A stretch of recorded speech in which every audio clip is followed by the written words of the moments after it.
राम राम जी दोस्तों। आज हम एक ऐसे टॉपिक के बारे में बात करने वाले हैं जिसके बारे में मीडिया चुप है, नेता चुप है और यहाँ तक कि दलित लीडर्स भी चुप हैं। ये कहानी है पाकिस्तान के हिंदू दलित्स की, जिन्हें रोज़ाना किडनैपिंग, फोर्स कन्वर्जन, सर्वाइवल के लिए स्ट्रगल करना पड़ता है। क्या कभी आपने सुना है एक दलित लड़की स्कूल से घर वापस जा रही थी और उसे किडनैप करके उसकी ज़बरदस्ती शादी करा दी गई?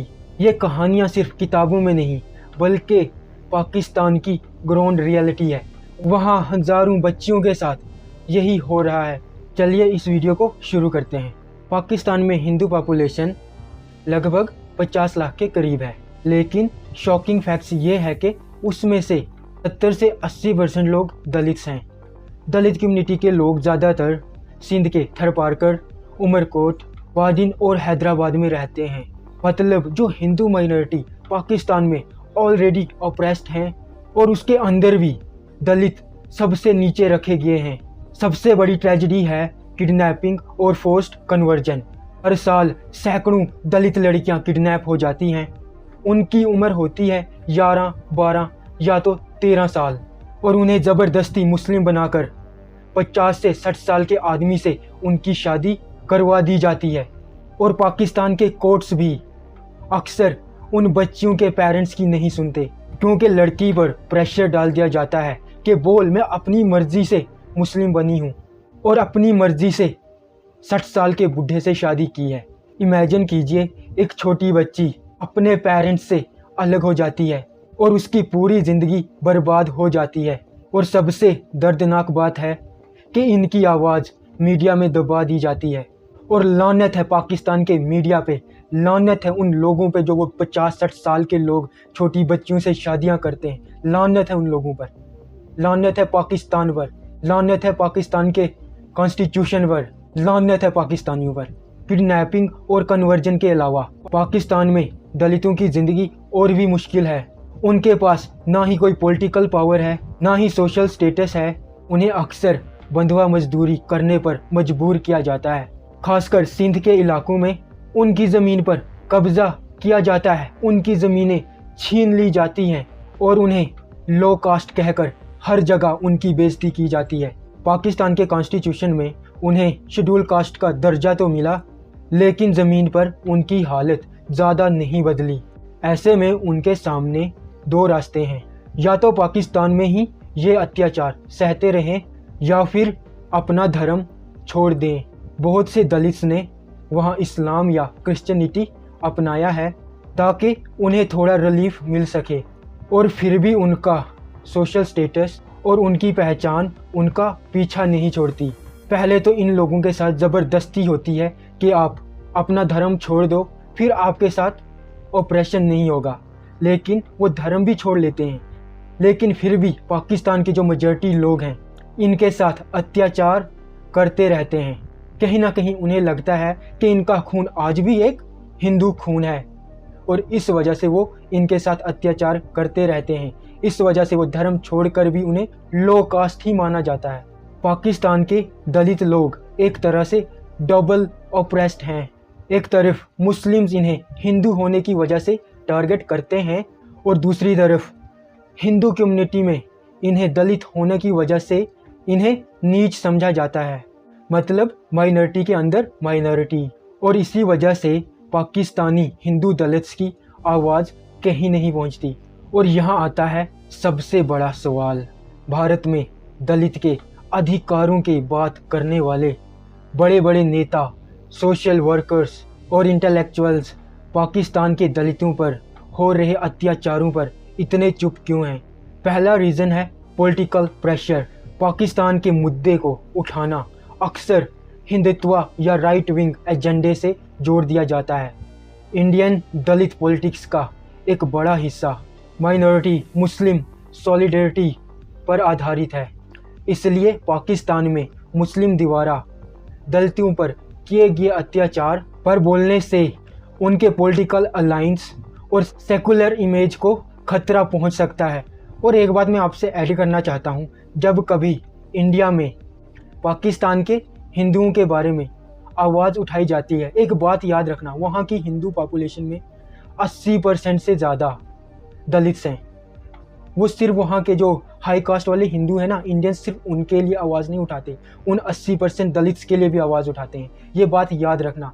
हम लोग कभी कभी इस पॉलिटिक्स के चक्कर में इस बात को समझ नहीं पाते, और अक्सर दलितों से कहा जाता है कि ये लोग तो पाकिस्तान के हिंदुओं के, मतलब जो 15-20% है ना वहाँ हाई कास्ट वाले, उनकी बात हो रही। नहीं भाई नहीं, इस पॉलिटिक्स में मत फंसना। वो 80% दलित्स की भी आवाज़ उठा रहे हैं, उनकी राइट्स की भी चिंता है, उनकी सेफ्टी की भी चिंता है, किसी के साथ अत्याचार ना हो। एज एन इंडियन मैं यही चाहता हूँ, चाहे इंडिया में, चाहे पाकिस्तान में, चाहे बांग्लादेश में, चाहे अफ़गानिस्तान में। ये मैं गारंटी से कह सकता हूँ। अगर दुनिया में कहीं माइनॉरिटी सेफ है ना किसी देश में, वो हमारा प्यारा भारत है। यहाँ पे सदियों से माइनॉरिटीज़ सेफ हैं, फल फूल रही हैं। ऐसा पाकिस्तान में भी होना चाहिए, ऐसा बांग्लादेश में भी होना चाहिए, और ऐसा अफ़गानिस्तान में भी होना चाहिए, ऐसा हर देश में होना चाहिए। आओ अब टॉपिक पर वापस आते हैं। आओ अब हम जानते हैं दूसरा रीज़न क्या है कि क्यों इंडियन दलित लीडर्स चुप हैं। Ideological divide. इंडियन दलित लीडर्स का फोकस देश की अंदर की जाति व्यवस्था पर है। उन्हें लगता है पाकिस्तान के दलित्स का मुद्दा उठाने से उनका जो अपना संघर्ष है वो कमज़ोर हो जाएगा। उनका ये भी कहना है कि जब भारत में ही दलित्स पर इतने अत्याचार हो रहे हैं, दूसरे देश की बात करने से क्या फ़ायदा। ये भी एक रीज़न है, इसलिए दलित लीडर्स पाकिस्तान के दलित्स की उन्हें खास चिंता नहीं है। पर देखो, ये उनकी पॉलिटिक्स है, उन्हें चिंता नहीं है। मैं कोई पॉलिटिशियन नहीं हूँ, मैं एक आम आदमी हूँ, मैं एक आम इंसान हूँ। किसी भी देश में एक दलित पर अत्याचार होता है तो मैं आवाज़ उठाऊंगा। मैं किसी के बाप से नहीं डरूंगा, मैं आवाज़ उठाता रहूँगा, क्योंकि मेरे हाथ पॉलिटिक्स से नहीं बंधे हैं। मुझे किसी से वोट नहीं मांगना है। तीसरा रीज़न है हिस्टोरिकल कंटेक्स्ट। इंडिया पाकिस्तान के पार्टीशन के दौरान डॉक्टर अंबेडकर ने मुस्लिम लीग की आइडियोलॉजी पर सवाल उठाए थे। पार्टीशन के बाद दलितों के लिए एक अलग नेशन का वादा करने वाला पाकिस्तान का पहला लॉ मिनिस्टर जोगेंद्र नाथ मंडल को भी वहाँ हो रहे अत्याचारों के चलते अपनी पोजीशन छोड़कर उन्हें भारत वापस आना पड़ा। इस हिस्टोरिकल बैकग्राउंड के बावजूद भी जय भीम, जय मीम जैसे स्लोगन्स का प्रचलन है, जिसमें दलित मुस्लिम यूनिटी की बात की जाती है। शायद ये मुद्दा इस नैरेटिव को चुनौती देता है, क्योंकि कैसे यहाँ के लीडर्स बताएंगे कि पाकिस्तान में जिन दलितों के साथ अत्याचार हो रहा है वो पाकिस्तान। सो इंडियन दलित लीडर्स को लगता है हम इस मुद्दे पर बात नहीं करेंगे, हम चुप रहेंगे। चौथा रीज़न क्या है? Lack of awareness. कुछ केसेस में ये अवेयरनेस की कमी भी हो सकती है। पाकिस्तानी दलित्स के मुद्दों पर मेन स्ट्रीम मीडिया और सोशल मीडिया में कम कवरेज मिलती है, जिससे ये इशू लोगों तक पहुंचता ही नहीं है। ऐसा भी शायद हो सकता है कि जो इंडियन दलित लीडर हैं उनको शायद पता ही ना हो कि पाकिस्तान के जो दलित्स हैं उन पे अत्याचार हो रहा है। उन्हें शायद लगता होगा कि वो तो बहुत खुश है पाकिस्तान में, इसलिए वो बात नहीं करते, क्योंकि उनको अवेयरनेस नहीं है। उन्हें ये इन्फॉर्मेशन मिली ही नहीं कि पाकिस्तान के दलित्स पर अत्याचार हो रहा है, उन्हें बहुत बैडली ट्रीट किया जाता है। अगर आप किसी इंडियन दलित लीडर को जानते हो तो ये वीडियो आप उस तक शेयर ज़रूर करना, ताकि उन्हें पता चले कि उन्हें भी थोड़ा सा, ज़्यादा नहीं, 1 मिनट की बात करनी चाहिए कि जो पाकिस्तान के दलित्स पर कौन अत्याचार कर रहे हैं। तो क्या पाकिस्तान के दलितों का दर्द सिर्फ उनका है या हम सबका है? क्या ह्यूमन राइट्स की बात तभी होती है जब वो हमारे पॉलिटिकल एजेंडा से मैच करे, या फिर इंसानियत का दर्द यूनिवर्सल होता है? भाई मुझे दुख है, गाज़ा में छोटे छोटे बच्चे मर रहे हैं, दुख है, मुझे दर्द हो रहा है उस बात का भी।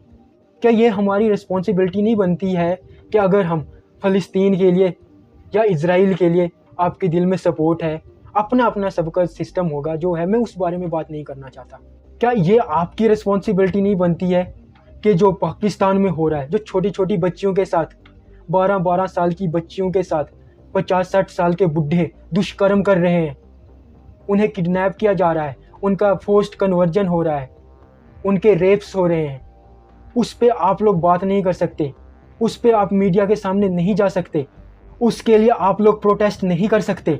पाकिस्तानियों, अगर तुम मेरी वीडियो देख रहे हो ना तो मेरे को बताओ अगर मैं गलत बता रहा हूँ तो। मैं दूसरी वीडियो बनाऊंगा एक और, उसमें मैं दिखाऊंगा इन लोगों की, इन पाकिस्तानियों की सोच क्या है। बच्चे से तो बूढ़े तक सबकी मैं सोच दिखाऊंगा आपको, लेकिन दूसरे वीडियो में। अगर पाकिस्तानियों तुम में इतनी भी इंसानियत है ना तो बंद कर दो ये सब कुछ। ये सवाल हम सबको खुद से पूछना चाहिए। जब एक दलित, चाहे वो किसी भी देश में दर्द से गुजर रहा हो, उसकी आवाज़ को सुनना हम सबकी जिम्मेदारी है। अगर आपको लगता है ना ये आपकी रिस्पॉन्सिबिलिटी है तो इस वीडियो को जितना हो सके उतना शेयर करना। पाकिस्तान में दलित को ना इंसाफ मिलता है और ना ही पाकिस्तान में दलितों को सुरक्षा मिलती है। जब हम उनके भाई बहन भारत में उनकी आवाज़ नहीं उठाते तो उन्हें लड़ने की, सहने की, जीने की उम्मीद कैसे आएगी? आपको क्या लगता है इंडियन दलित लीडर्स को पाकिस्तान के हिंदू दलित के लिए आवाज़ उठानी चाहिए या फिर नहीं? कमेंट में अपना ओपिनियन ज़रूर दें। इस वीडियो में इतना ही। जय हिंद, वंदे मातरम।